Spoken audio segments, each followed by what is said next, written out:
Hello friend, today we discussion on investment accounting. ये ज़रूरी नहीं है कि आप बीकॉम लिया है तो ही इन्वेस्टमेंट अकाउंटिंग आएगा, नहीं बीकॉम बैफ बीएमएस जो भी, अगर आप टीवाई में रहोगे तो आपको डेफिनेटली इन्वेस्टमेंट अकाउंट रहेगा। WRT का मतलब क्या होता है? With respect to accounting standard 13। आपको पता रहेगा टोटल 32 अकाउंटिंग स्टैंडर्ड है। क्लियर है? अकाउंटिंग स्टैंडर्ड 32 में से 13 कौन सा है? Investment accounting. अगर आपने किया रहेगा, अगर आपको फाइनेंशियल अकाउंटिंग में स्टार्टिंग में ही दिया रहेगा आपको कितने स्टैंडर्ड ऑफ अकाउंटिंग है। क्लियर है? आपको विद WRT का मतलब क्या होगा? With respect to accounting standard 13 के हिसाब से हम करेंगे। Very first types of investment. ऐसे तो काफ़ी सारे टाइप होते हैं। अगर कहीं पे तुम पैसा इन्वेस्ट कर रहे हो तो यहाँ पर पूरी बात इन्वेस्टमेंट की रहेगा। फिक्स इनकम बर्निंग का मतलब क्या होता है? वो आपको रेगुलर टाइम टू टाइम क्या देगा? इन्वेस्टमेंट से आपको इंटरेस्ट मिलता रहेगा। उसको क्या बोलेंगे? फिक्स इनकम बर्निंग बोलेंगे। वेरिएबल का मतलब कुछ पता नहीं, मिले या भी ना भी मिले। एग्जाम्पल यहाँ पर इक्विटी शेयर, आपको पता रहेगा equity share are the owner of the company. मतलब इक्विटी शेयर जिसने भी खरीदा रहेगा वो क्या रहेगा? ओनर रहेगा। उसको पता रहेगा प्रॉफिट होगा कि नहीं मिलेगा मुझे, उसको कुछ पता नहीं है। एग्जाम्पल आपने शेयर मार्केट में पैसा अगर इन्वेस्ट किया रहेगा, आपको पता है कि इतने दिन के बाद इतना पैसा मिलेगा? नहीं, डूब भी सकता है, आपका पैसा नहीं भी मिलेगा। वो किस में आता है? वेरिएबल में आएगा। एग्जाम्पल कहीं भी आपने छोटा मोटा इन्वेस्टमेंट किया है तो आप कैसा अज्यूम करोगे उससे ये रिटर्न आएगा? नहीं, ऐसा नहीं, कंपलसरी नहीं है। वो किस में आएगा? वेरिएबल इनकम बर्निंग में। फिक्स इनकम बर्निंग मतलब क्या बोले? अगर आपने बैंक में पैसा फिक्स डिपॉजिट पे रखा है, एग्जाम्पल आपने 1 लाख रुपीज़ रखा, बैंक ने बोला मैं 6% के हिसाब से इंटरेस्ट दूंगा, तो आपको पता है एवरी ईयर मुझे 6000 तो मिल ही जाएगा। उसमें आता है प्रेफरेंस शेयर, आता है गवर्नमेंट सिक्योरिटी, आपको पता रहेगा गवर्नमेंट सिक्योरिटी भी, डिबेंचर, बॉन्ड्स एक्सेट्रा, ये सब क्या है? Fix income burning. मतलब आपने यहाँ पर पैसा रखा, वो बोलेगा 12%, 8%, मतलब फिक्स रेट के हिसाब से इंटरेस्ट मिलेगा, उसको बोलते हैं फिक्स इनकम बर्निंग बोलते हैं। आगे बढ़ते, अक्रूड इंटरेस्ट क्या? अक्रूड का means outstanding, accrued mean outstanding unpaid, और उसे क्या बोलते हैं? Accrued interest. अगर इंटरेस्ट अगर फाइंड करना रहेगा तो सिंपल सा फॉर्मूला है, interest is equal to nominal value. अगर आपको पता रहेगा interest always get on nominal value. Clear है? कॉस्ट वैल्यू पर इंटरेस्ट कभी काउंट नहीं करते, always interest count on nominal value multiply by percentage of interest. Example जो भी आपको परसेंटेज सब में दिया रहेगा, multiply by percentage, multiply by क्या रहेगा? Month from last due date till the date of purchase divide by 12।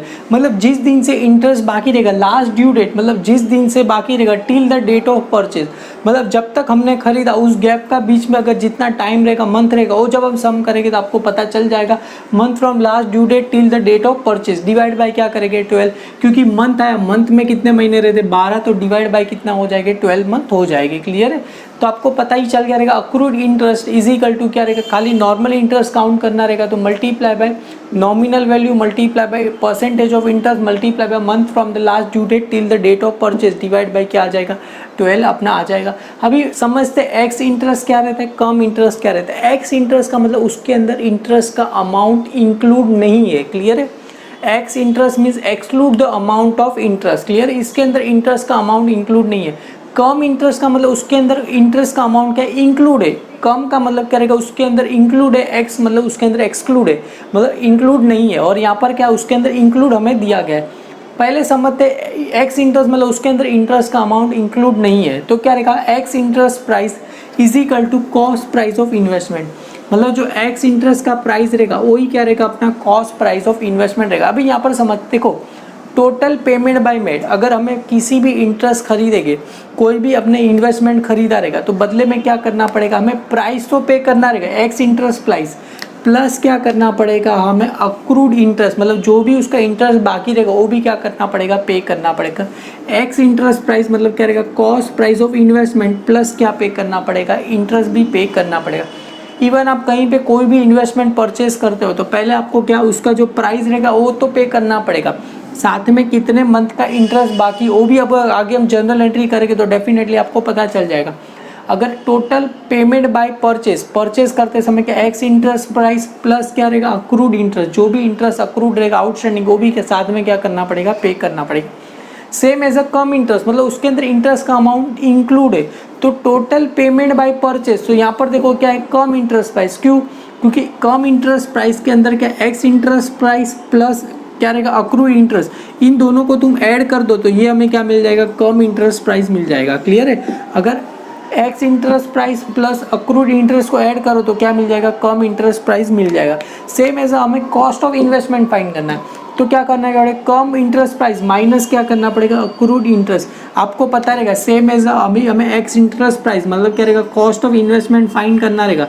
तो ये अक्रूड इन्वेस्टमेंट इस तरफ आ जाएगा इजिकल टू, तो ये क्या हो जाएगा माइनस, इस तरफ आएगा तो क्या हो जाएगा माइनस कम इंटरेस्ट प्राइस माइनस क्या हो जाएगा अक्रूड इन्वेस्टमेंट, तो इजिकल टू क्या मिलेगा, एक्स इंटरेस्ट प्राइस आपको मिल जाएगा। तो कॉस्ट ऑफ इन्वेस्टमेंट क्या रहेगा, इजिकल टू क्या रहेगा, कम इंटरेस्ट प्राइस माइनस क्या रहेगा, अक्रूड इंटरेस्ट रहेगा। आई होप आपको समझा रहेगा। आगे हम जर्नल एंट्री की तरफ बढ़ते हैं। आगे जर्नल एंट्री समझते हैं, क्या बोल रहे हैं, purchase investment at ex interest price, मतलब हम इन्वेस्टमेंट क्या कर रहे हैं, परचेज कर रहे हैं एट एक्स इंटरेस्ट प्राइस। अभी कोई भी चीज़ आप अगर इन्वेस्टमेंट परचेस करोगे तो डेबिट व्हाट कम्स इन, आपके पास क्या आएगा, आपके पास इन्वेस्टमेंट आएगा, तो आपके पास क्या आएगा, इन्वेस्टमेंट अकाउंट क्या हो जाएगा, डेबिट होगा। क्लियर, आपके पास इन्वेस्टमेंट अकाउंट क्या होगा, डेबिट होगा।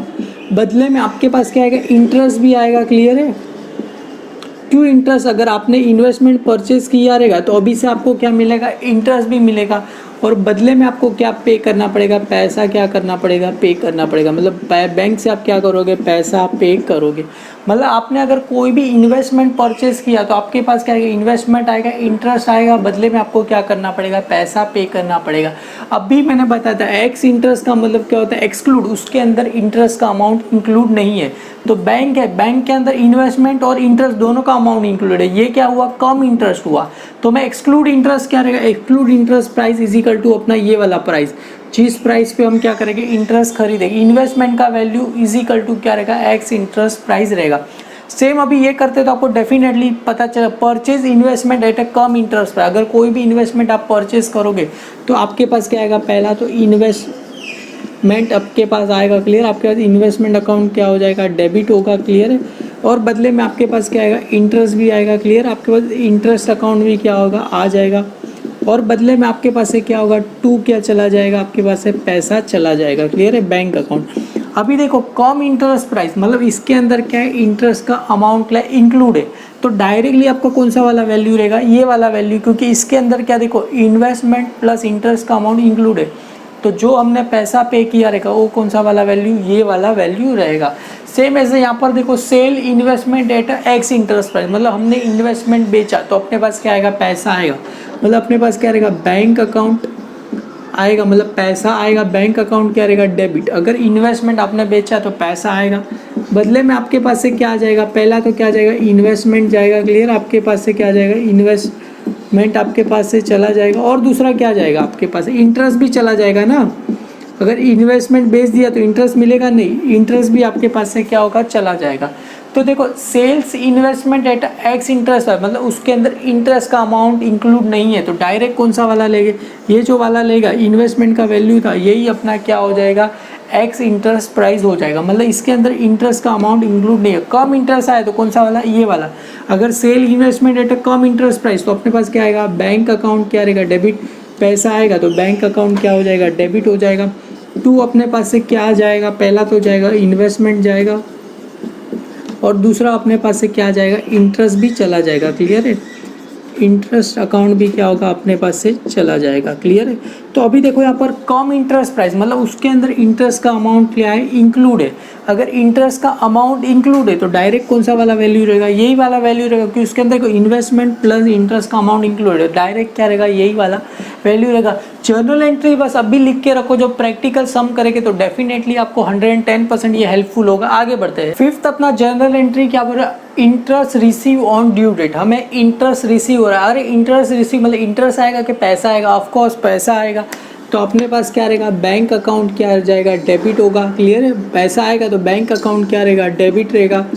टू क्या चला जाएगा, अपने पास है इंटरेस्ट अकाउंट, किस चीज़ का पैसा आ रहा है, इंटरेस्ट आ रहा है। क्लियर है, तो बैंक अकाउंट डेबिट, टू क्या चला जाएगा, इंटरेस्ट अकाउंट, क्योंकि पैसा आ रहा है, इंटरेस्ट अपने लिए क्या होगा, इनकम, और credit all income and gains, तो ये अपना इंटरेस्ट आ गया। क्लियर है, अभी क्या बोल रहे हैं, accrued means outstanding interest at a year and. अभी ईयर खत्म हो गया, इंटरेस्ट मिला नहीं, मतलब आउटस्टैंडिंग है, तो यहाँ पर क्या रहेगा, अक्रूड या तो आउटस्टैंडिंग इंटरेस्ट। टू क्या रहेगा, तो यहाँ पर क्या आ जाएगा, accrued interest account debit. To क्या चला जाएगा, अपने पास इंटरेस्ट अकाउंट, टू के यहाँ पर क्या आ जाएगा, इंटरेस्ट अकाउंट आ जाएगा। Clear, accrued interest account debit, to क्या चला जाएगा, अपने पास इंटरेस्ट अकाउंट आ जाएगा। तुम बोलोगे सर ऐसा क्यों, आउटस्टैंडिंग है तो आउटस्टैंडिंग का मतलब क्या रहेगा, अक्रूड इंटरेस्ट, टू क्या चला जाएगा, इंटरेस्ट, क्योंकि इंटरेस्ट अपने लिए क्या रहेगा, इनकम रहेगा, तो ये इनकम है, पर पैसा मिला नहीं, तो पैसा नहीं मिला तो यहाँ पर क्या आ जाएगा, अक्रूड इंटरेस्ट। अगर पैसा मिलेगा तो क्या आ जाएगा, bank account debit to interest account, अगर अक्रूड रहेगा तो आगे क्या आएगा, accrued interest account debit to क्या चला आएगा, इंटरेस्ट अकाउंट आएगा। आई होप आपको समझा रहेगा। आगे वेरी वेरी इंपॉर्टेंट क्या बोल रहे हैं, profit on sale of investment. कभी भी हम इन्वेस्टमेंट सेल करेंगे तभी हमें आइडेंटिफाई करना रहेगा प्रॉफिट हुआ कि लॉस हुआ। तो profit on sale of investment, तो प्रॉफिट का फॉर्मूला कैसे मिलता है, sales price minus cost price करोगे तो हमें प्रॉफिट मिलेगा। ऑफ कोर्स सेलिंग प्राइस ज़्यादा रहेगा तो ही प्रॉफिट होगा, अगर कॉस्ट प्राइस ज़्यादा रहेगा तो क्या होगा, हमें लॉस होगा।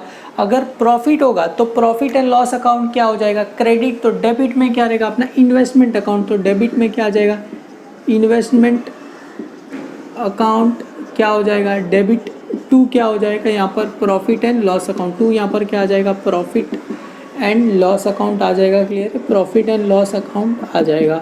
क्यों प्रॉफिट हुआ तो profit and loss account credit, अगर लॉस हुआ तो प्रॉफिट एंड लॉस अकाउंट क्या हो जाएगा, डेबिट, क्योंकि debit all expenses and losses, तो यहाँ पर क्या आ जाएगा, प्रॉफिट एंड लॉस अकाउंट क्या हो जाएगा, डेबिट होगा। क्लियर है, प्रॉफिट एंड लॉस अकाउंट क्या आ जाएगा, डेबिट। टू यहाँ पर किसका नाम आ जाएगा, इन्वेस्टमेंट अकाउंट, टू यहाँ पर लिखूँ मैं इन्वेस्टमेंट अकाउंट, मैं क्या करूँ लिख दूँ। क्लियर है, टू यहाँ पर क्या लिखूँ मैं, इन्वेस्टमेंट अकाउंट लिख दूँ।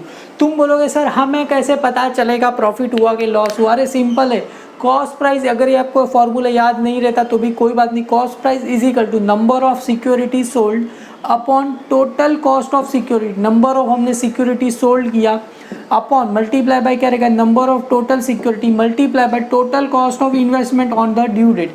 ये फॉर्मूला अगर आपको याद रखना रहेगा तो रखो, नहीं याद रखोगे तो भी जब हम सम करेंगे तब डेफिनेटली एकदम सिंपल वे में मैं आपको समझाऊंगा। आज के पार्ट में इतना ही, नेक्स्ट पार्ट में हम आगे प्रैक्टिकल प्रॉब्लम सॉल्व करेंगे।